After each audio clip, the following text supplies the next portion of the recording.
Marcelo Taz, muito obrigado por ter aceitado este convite. Você é educador, comunicador, engenheiro de formação, jogou a engenharia para o alto e foi um dos pioneiros no Brasil em educação à distância. Fizemos uma live maravilhosa já uma vez e não tinha sentido nenhum você estar ausente do primeiro lançamento digital de um curso de medicina do sono para profissionais de saúde do Brasil. Muito obrigado e eu tenho certeza que você vai agregar demais neste documentário. É uma alegria conversar com você, Caio, porque você que me chamou a atenção para a importância desse assunto em relação à saúde, saúde física e especialmente saúde mental. Exatamente, exatamente.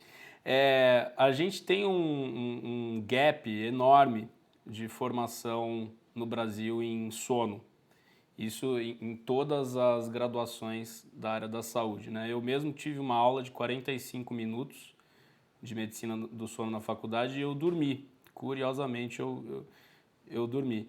E a gente sai da faculdade muito solto, sem saber muito bem, né, como lidar com as queixas de sono. Você já passou por isso, Taz, no teu histórico de saúde, vamos dizer assim, sentiu-se perdido na mão de profissionais quando o assunto era sono? Olha, eu nunca tive problema de dormir. Eu sempre dormi muito bem. Não tem essa queixa. Mas, com o tempo, eu percebi que a qualidade do meu sono não era boa. Apesar de eu dormir fácil, né, e ficar dormir o tempo que eu quiser, inclusive, né, eu tenho facilidade de dormir muito, não gosto, mas eu percebi que a qualidade do sono é que era o problema, que eu estava tendo um sono muito pouco restaurador, né? E isso daí a gente precisa de técnicos, né? De pessoas especialistas que façam a gente enxergar isso. Sim. E quando que virou essa chave, Taz? Você notou que a qualidade era um problema quando começou a afetar no trabalho, na família? Como é que foi isso? A gente percebe que a qualidade do sono está ruim quando a gente fica cansado. É muito simples perceber isso, né? Quando a gente vive cansado, apesar de estar dormindo muito, de estar descansando, achando que está descansando, né? E aí aquele cansaço que não passa. E como eu sempre cuidei muito bem da minha saúde, eu gosto de pensar nisso, tanto na alimentação quanto em manter alguma rotina de atividade física. Eu não sou atleta, mas eu sou um cara que pratico atividade física desde criança, assim, nunca, Uhum. sempre fiz com muito prazer, inclusive. Então, essa é uma chave, né, para a gente cuidar do corpo e, inclusive, de cuidar do sono também. Mas chegou Uhum. uma hora que eu vivia cansado, sabe? E aí a gente vai botando a culpa na rotina, que é muito intensa mesmo, mas mesmo para quem tem rotina intensa, é possível descansar, né? Foi isso que eu aprendi melhorando a qualidade do meu sono. E as pessoas perderam essa referência.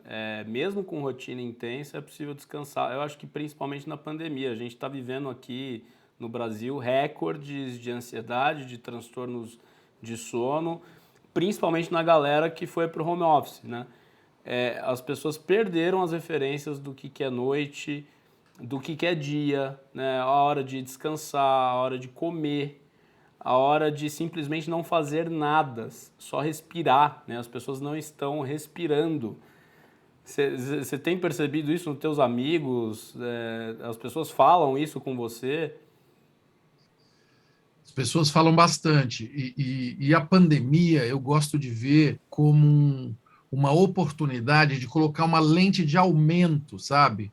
Na frente da nossa vida. Assim, ela deixou clara coisas que já estavam claras. Então, ela deixou mais clara ainda. Então, uma delas é isso, né? A gente não presta atenção na respiração. Isso é um fato mesmo.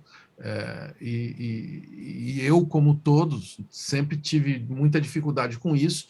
A questão do sono, para mim, envolvia respiração, porque Uhum. eu percebi que eu tinha, no fundo, era uma dificuldade de respirar, literalmente, né? Sim. E aí eu fui trabalhar isso no sono, porque quando eu estou acordado, é uma coisa que eu já procuro melhorar há algum tempo com a meditação. Eu Uhum. pratico meditação há, Há há, muitos anos, né? há 30 anos, faz bastante tempo. Claro, e mesmo sendo ainda um aprendiz, né, a meditação, por exemplo, nos ajuda a ter consciência, né, de que tem uma hora do dia que você, pelo menos uma hora, alguns minutos do dia, que você tem que ter contato com o seu melhor esforço para perceber a respiração. É uma coisa muito simples, né? Uhum.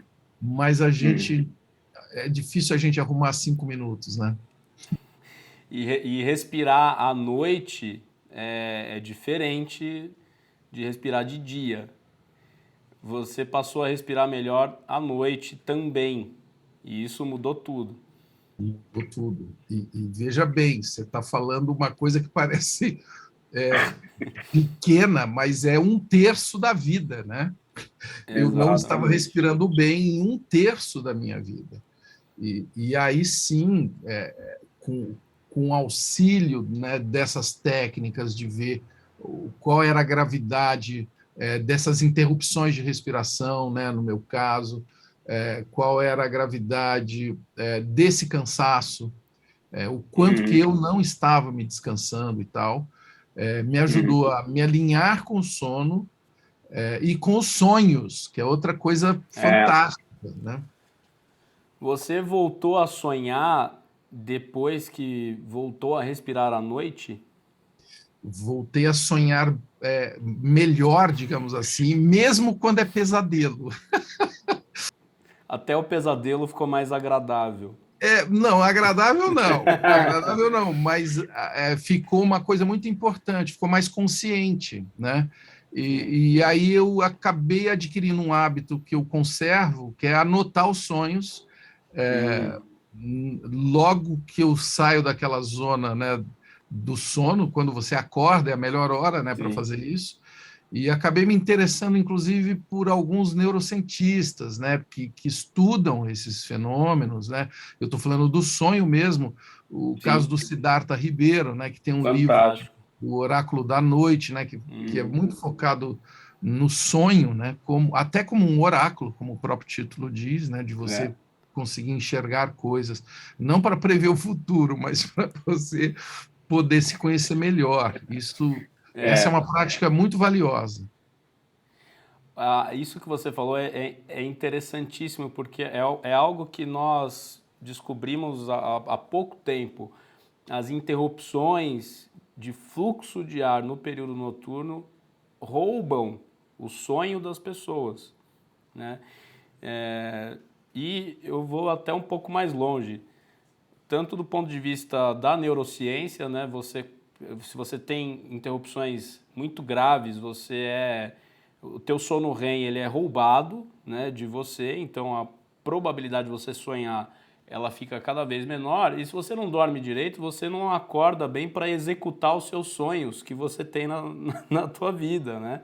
As pessoas ficam lentificadas, elas não conseguem executar as coisas que elas planejam e chega uma hora que elas não conseguem nem planejar e a vida fica estagnada. É, a imagem que eu faço disso que você falou, que é muito claro, né, é que quando você tem uma vida que não tem ondas, né, literalmente, quando você como o mundo, né? O mundo ele é feito de ondas, né? O dia e a noite, você está nervoso e você está mais calmo. Quer dizer, a vida é feita de desequilíbrios, né? De variações, né? Para andar você tem que se desequilibrar, né? Para andar para frente, se você não se desequilibrar, você não anda. Então, É. isso é tão legal em relação aos sonhos e sobre quando você acorda também. Quer dizer, se você se você não viveu essas ondas no sono, você corre o risco de ter um dia também muito plano, né? Sem, Uhum. sem essas curvas, né? Sem lidar, no fundo, sem lidar com você mesmo, né? Sem lidar com as suas emoções, sem lidar com as suas tarefas, né? De uma maneira mais ampla, claro, né? Às vezes você acha que se você Sim. está tenso, tenso não, vai, focado, que é uma palavra que a gente valoriza, né? Não, eu estou focado. Se você está sempre focado só numa coisa, isso te diminui a criatividade, inclusive, a sua capacidade de olhar os É. problemas, né? Se você está olhando só para uma coisa, você olha menos para a diversidade que está ao seu redor, que pode te ajudar a resolver as coisas, né? Com certeza. E durante essa redescoberta de um sonho de qualidade, né, essa jornada que você teve que cumprir, né, para reencontrar o teu próprio sono, quais especialidades dentro da área da saúde foram importantes, né, para essa redescoberta? A gente sabe que a medicina do sono, tem até uma professora minha, a Letícia Soster, neurologista, pediatra, do Hospital das Clínicas da USP, ela falou uma coisa muito interessante para mim uma vez, que não deveria existir esse nome medicina do sono. Deveria ser sonomedicina, porque várias... desculpa, o que ela falou? Agora deu um branco. Mas ela mudou o nome porque são várias especialidades dentro da área da saúde que cuidam do sono das pessoas. Eu queria saber de você quais profissionais foram fundamentais nessa sua jornada. Eu acredito que não foi só médico, foram outras pessoas, né? Sem dúvida.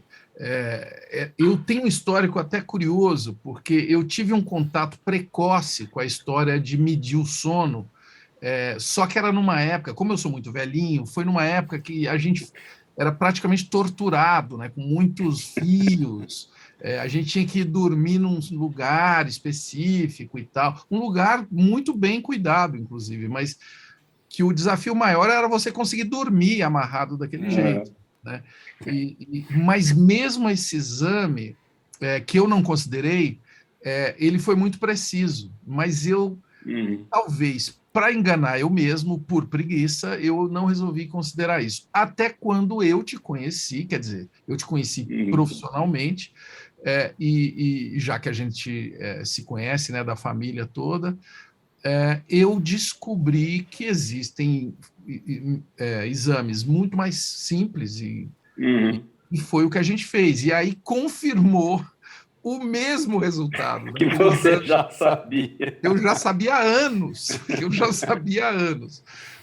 E aí teve uma caminhada muito legal, né? Teve uma caminhada muito legal. Então, primeiro partiu da nossa interação, depois Uhum. aparece uma fisioterapeuta do sono, que veio com a adaptação ao CPAP, por exemplo, que é uma coisa Uhum. que para mim também me dava pavor de pensar nisso, e eu vi que Uhum. também é uma coisa absolutamente viável e saudável, né, de Sim, você se sim, adaptar, é muito legal. sim, sim. Aí entraram outros profissionais que são, enfim, os check-ups, para mim, mudaram, os meus check-ups mudaram de sentido, porque os exames fisiológicos todos começaram a indicar, confirmar melhoras em algumas áreas e em outras não. Então, aí cardiologistas, né? E aí as Sim, minhas sim. próprias atividades físicas, né? Eu sou um cara que eu já tive várias fraturas, eu sou um cara que já me arrisquei, e de vez em quando ainda me arrisco em saltar de aviões sem paraquedas, coisa desse tipo. Não, estou brincando, mas eu já tive algumas atividades muito arriscadas onde eu quebrei ossos e tal. Então, Uhum. com essas fisioterapias que eu já fazia, eu também me alinhei, sabia? Essa forma Sim, nova sim. de encarar o descanso me ajudou muito no trabalho que eu faço com girotonic, que é uma técnica muito interessante de consciência e movimento das fáscias, e RPG, que também é uma Uhum. técnica muito antiga, que eu já faço há muito tempo também, que teve origem na França, né, no século XX, mas que é fantástica, continua Uhum. incrivelmente atual. E essas duas também me ajudam muito no sono, muito, sabe? Por quê? RPG Sim. é pura respiração, é consciência do É. diafragma, é só isso, né? Só isso. RPG é fantástico. E o Girotonic, eu brinco com os meus mestres, né? O RPG é uma consciência da respiração estática e o girotônica do movimento, né? Você faz a Uhum. base do RPG, você leva para o girotônico, né? Aí é infinito, você pode fazer abdominais dificílimos, enfim. Então, é legal ver como tudo está interligado, né? É. Você toma consciência de um ponto e isso vai para o resto. É. E então, ou seja, você passou por uma cadeia enorme, né? Passando por um exame complementar, que é a polissonografia, o método, o primeiro que você fez, o método mais completo, que todos conhecem, você vai num laboratório, você chega num estado de angústia e você vê um monte de fio, um monte de coisa. É um exame, assim, foi uma reviravolta no estudo do sono, quando a polissonografia foi lançada, lá na década de 50, 40, foi uma coisa incrível, porque a gente conseguiu entender o que acontece durante a noite, que antes da polissonografia, em muitos momentos, era como se fosse uma especulação, né? Como é que a gente vai estudar uma coisa que a gente não está vendo, que a gente não tem a consciência? E aí você foi para um local enorme, que envolveu um técnico de polissonografia, envolveu uma pessoa que interpreta e lauda aquele exame, aí você foi para uma fisioterapeuta, você passou pela... Eu lembrei o nome que a doutora Letícia me falou, não é medicina do sono, é a saúde do sono. A especialidade, que na verdade é uma supra-especialidade, porque envolve diversos profissionais, deveria se chamar saúde do sono. E você chegou numa profissional que fez com que você desmistificasse um aparelho que é muito injustiçado, né? Quando as pessoas veem o CPAP, as pessoas ficam desesperadas. Como que você, como que você virou amigo do CPAP? Como que vocês fizeram as pazes? Com a respiração, sabe? E se você tem consciência da sua respiração, você tem mais chances de não entrar em pânico. Porque eu acho que quem olha para um aparelho de CPAP, a primeira coisa é assim, não vou conseguir respirar, né? Dá esse tipo de angústia, né? Tem uma outra coisa que me ajudou, eu fiz o colégio na aeronáutica, então eu comecei a voar em aviões militares, aviões não tradicionais, muito cedo. E então a aprovação de você usar uma máscara, de você usar capacete, roupa, cinto, né? Experimentar a força G, né? Que é uma coisa que altera muito a nossa fisiologia, né? Eu tive a felicidade de viver isso na FAB algumas vezes. Aviões super confortáveis. E aí depois que você voa, né, com a Esquadrilha da Fumaça, usar um CPAP é uma brincadeira. Não, enfim, eu não estou querendo ser tão radical, mas assim, o CPAP é uma situação onde você você vai usar um respirador, e eu botei uma coisa na minha cabeça, Caio, que eu acho que eu nem comentei isso com você na época. É como se eu fosse partir para uma viagem para o espaço. Eu sou um astronauta que vou para outro planeta. Então, você tem que encerrar as suas atividades, né? Se você está conversando, se você está namorando, se você está lendo um livro, se você ainda está querendo conversar com alguém, você tem que ficar longe do CPAP. Aí tem a hora da decolagem. E a hora da decolagem é a hora de você botar a máscara, e a decolagem, você sabe, você tem que se preparar para o sono. Isso é uma coisa que a gente faz muito pouco, inclusive quem não usa CPAP. A gente não se prepara para o sono, né? Então, eu esqueci, por exemplo, uma profissional que me ajudou muito, que é a nutricionista, que me falou a coisa mais óbvia do mundo. Isso é que as coisas óbvias são muito importantes, né? Eu me queixei com ela chegamos a falar do cansaço, ela falou, mas a sua voz realmente ela anda cansada, você dorme bem? Essa é a pergunta difícil, né? Eu falei, sim, durmo 7 horas, 6 horas, 8 horas. Ela falou, não, mas você acorda durante a noite? Eu falei, sim. Para quê? Eu falei, para fazer xixi. Quantas vezes? Aí, naquela época, eu acho que eu acordava assim 3 vezes. Ela falou, não pode. Você não pode acordar 3 vezes durante a noite, né? E por quê? Porque eu gostava de tomar muita água antes de dormir. Ela falou, você não pode tomar água. Então, é uma coisa muito óbvia, né? Você tem que parar de tomar água 2 horas antes de dormir, né? Isso mudou meu sono. Eu precisei de uma nutri e de uma fonoaudióloga para me dizer isso, entendeu? Sim. Fica a dica aí. Fica a dica. E são pessoas com visões muito diferentes e complementares, né? É muito legal quando a gente sai um pouco do mundo médico e tem essa visão mais multidisciplinar. Eu acho que todo mundo pode agregar, né? É muito interessante isso. Eu adoro quando eu passo em nutricionista, em fisioterapeuta, em educador físico, porque você vai pegando elementos que jamais você pegaria indo somente num tipo de profissional. E o sono tem essa característica de abraçar todo mundo, né? Eu só acho que a forma de comunicar é que está pecando um pouco, e é isso que a gente está tentando fazer hoje em dia, né? E você, enfim, a gente já... Deixa eu te falar uma coisa, você tem uma virtude que para mim é além do sono, que é ouvir, né?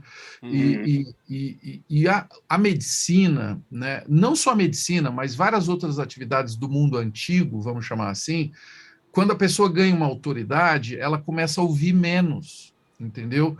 Então, eu estou falando assim dos líderes de empresas, eu estou falando dos jornalistas, eu estou falando dos médicos também. Quer dizer, o médico às vezes adquire uma aura de que ele é infalível, de que ele sabe tudo, e não é assim. Então, principalmente num mundo que muda tanto. Então, essa virtude que você pratica é muito importante, assim, você ouvir, deixar que os saberes se interliguem, né? Que é isso que a gente está vendo, né? E você vai aprendendo com outros, né? Colegas de outras áreas e tal, ou até da mesma área, né? Para fazer o que importa, né? Melhorar, no caso aqui, melhorar o sono dos outros. E a gente está vivendo uma época, né, Taz, de pouca escuta, né? Eu acho que isso influencia muito no jeito como a gente está trabalhando, no jeito como a gente está lidando com as situações. Eu fiz recentemente um texto em que eu discuto muito isso, né? Com toda a tecnologia já tínhamos muita tecnologia disponível. Aí a pandemia meio que obrigou diversas instituições e entidades de classe falar assim, não, olha, tudo bem atender online, tudo bem fazer receitas à distância, né? Precisou de uma catástrofe para que isso fosse liberado e reconhecido, mas mesmo com toda essa tecnologia, me parece que em algumas situações os profissionais de saúde ainda estão muito distantes dos próprios pacientes, né? Eu não vou jogar essa só para os profissionais de saúde, porque é geral. Isso que você descreveu é geral, quer dizer, a dificuldade de ouvir, ela existe de uma forma muito ampla e tem a ver, sim, com a aceleração da comunicação digital, né? A comunicação digital é aquela onde você pergunta uma coisa e você já quer a resposta na hora, e aí a pessoa leu o que você perguntou e não te respondeu, e já se passaram 2 minutos. O azulzinho do WhatsApp é a maior fonte de depressão no consultório hoje em dia. Isso era uma coisa muito grande que, assim, antes a gente esperava 2 semanas, né? Às vezes, né? Por uma carta, por um telefonema que ia ser combinado, enfim, por alguma coisa. E agora nós temos essa ilusão, né? de que nós precisamos viver nessa aceleração. Eu não acho ruim a aceleração, não, ela é inevitável. Sim. A única coisa que é importante é algo que nós já falamos no começo, né? Você fazer curvas, você ter um momento de zero, se possível. Se não der zero, você desacelerar mesmo, Uhum. né? Para criar as tais ondas, né? Senão o Sim. discernimento vai para a cucuia mesmo, e a sua cabeça junto com ele. E é lógico que a gente não está generalizando aqui. Eu acho que muitos profissionais de saúde estão utilizando muito bem a tecnologia para se aproximar dos pacientes. Tem diversos profissionais de saúde que têm essa habilidade quase que indiscutível de saber ouvir, de montar um raciocínio clínico e poder ajudar essa pessoa, né? Mas é que a gente tem percebido que as pessoas estão reclamando. Poxa, eu vou numa pessoa e a pessoa não me ouve. É o princípio básico da formulação de um diagnóstico, né? E dentro dessa era digital, a saúde, que é uma coisa que precisa evoluir com uma certa rapidez, porque as pessoas estão doentes e precisam de tratamento de tecnologia, me parece que é a última área, né, que vem para abraçar certos tipos de inovação, né? É sempre por último, né? Vai todo mundo primeiro, vai o pessoal da TI, vai o pessoal da política, o pessoal do direito, aí depois vem a saúde. É sempre, sempre por Olha, último. eu acho que você está sendo muito cruel. Eu discordo.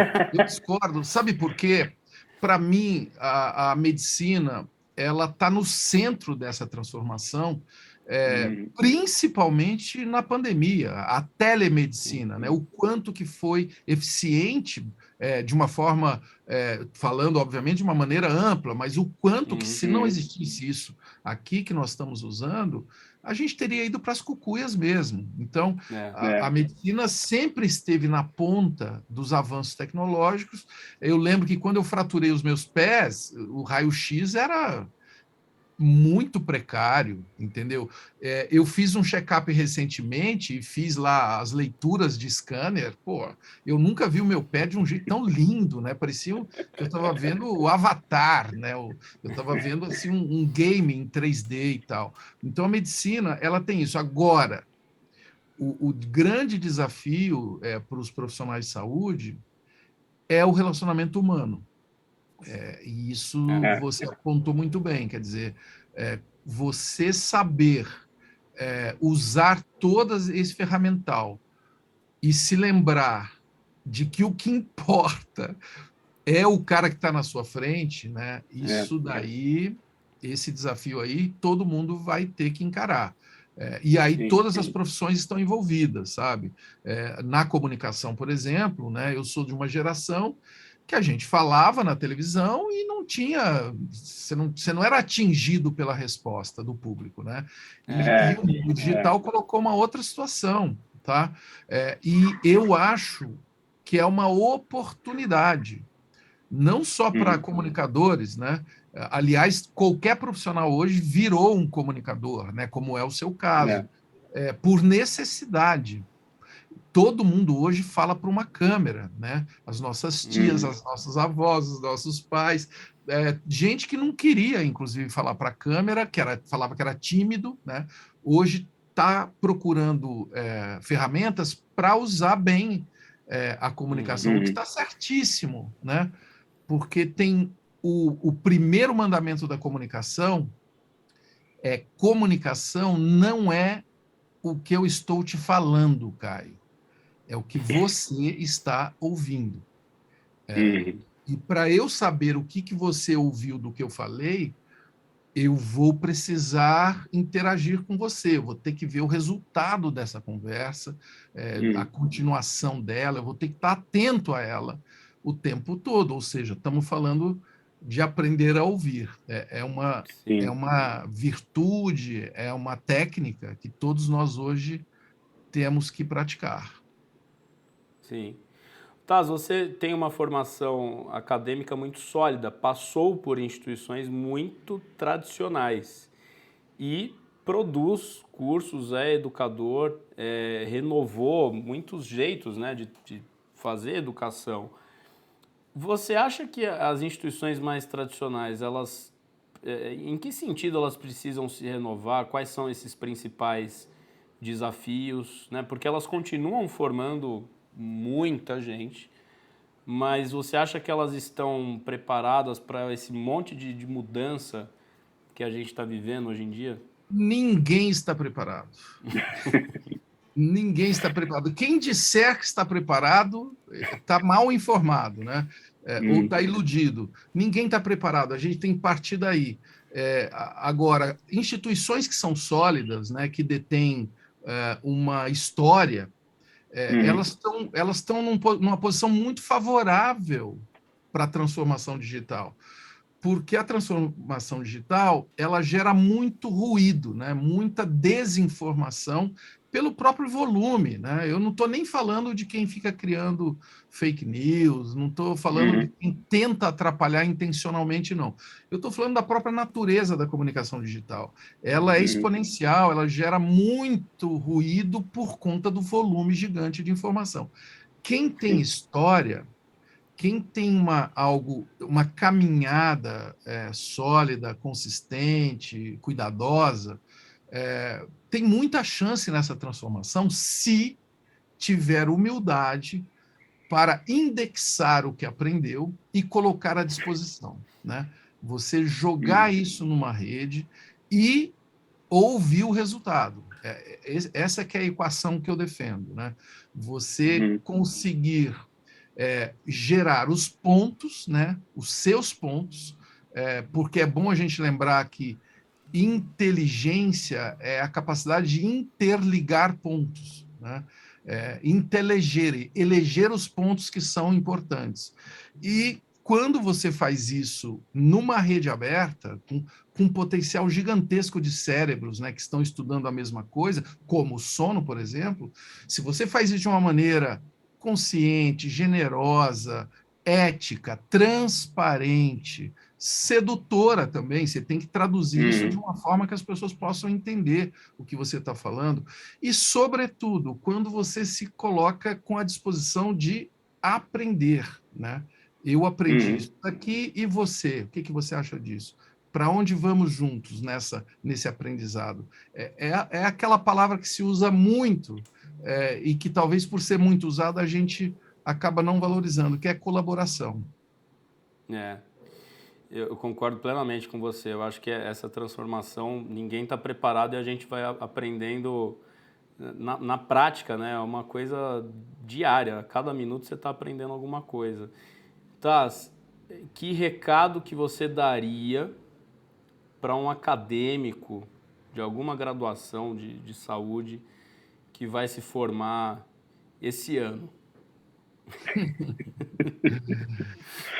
Eu quero sugerir que você se aproxime de uma ferramenta tecnológica extraordinária. Ela se chama livro. Ele não usa bateria, ela é autossustentável. E veja bem, eu não estou aqui dando conselho de tiozão, não. Eu estou dizendo que o livro, que é o lugar onde as histórias são contadas, é o que vai te dar o ferramental para você enriquecer as palavras que você usa, a maneira como você as conecta e, sobretudo, a maneira como você pode expressá-las. Isso daí é fundamental, mas em todas as profissões, mais na área médica, inclusive na pandemia, a gente descobriu, é crucial, porque a imprecisão com que você usa as palavras, ou às vezes a forma rápida com que você absorve um conteúdo e espalha, ele pode gerar um estrago gigantesco, maior do que o vírus, inclusive, né? A Organização Mundial de Saúde criou uma expressão bem no início da pandemia, em março de 2020, que é a infodemia, que é o que aconteceu quando houve a explosão de informações sobre o Covid-19 com muita imprecisão. Então, a área da saúde precisa mergulhar, você entendeu? no Jorge Amado, Álvares Azevedo, Machado de Assis, Nietzsche, em todas as pessoas, seja quem você gostar, pode ser quem você gostar, não precisa nem ser esses cabeçudos, pode ser leituras que você curta, pode ser assuntos técnicos, pode ser, de preferência, ficção, coisas que mexam com a sua emoção, né, que você vai mergulhar em histórias que te interessam. Mas a minha dica para quem está se formando é isso: nunca deixe de ter perto de você um livro que você esteja apaixonado e mergulhado nele. Fantástico. Taz, muito obrigado. Eu acho que você falou aqui coisas importantes. Com certeza essa entrevista ela já é atemporal. Vamos, vamos deixá-la aí para a posteridade, como diria o meu avô. Vamos deixá-la na nuvem. Agora tudo fica Na nuvem. Exatamente. Eu aproveito que nós estamos na nuvem para te agradecer, sobretudo em algo que eu acho fundamental, que é a atenção. Eu creio que hoje todos nós temos que trabalhar isso, assim, a forma como você atende, literalmente, né? Você atende alguém com todos os seus sentidos, né? Com o seu ouvido, com o seu rosto, enfim, com o ambiente que você cria em torno, né? Com as pessoas que você se interliga, né? E por isso que eu tenho a alegria de dizer que eu me sinto muito conectado a você. Muito obrigado, eu também, igualmente. Um beijo na Bel, na Clarice, no Miguel, todo o pessoal de casa. Cuide bem da sua horta. Quero fazer uma bela macarronada aí com os seus tomates e o seu manjericão. Vamos fazer um pesto. Vamos. Então tá bom. Um abraço. Até logo. Tchau, tchau.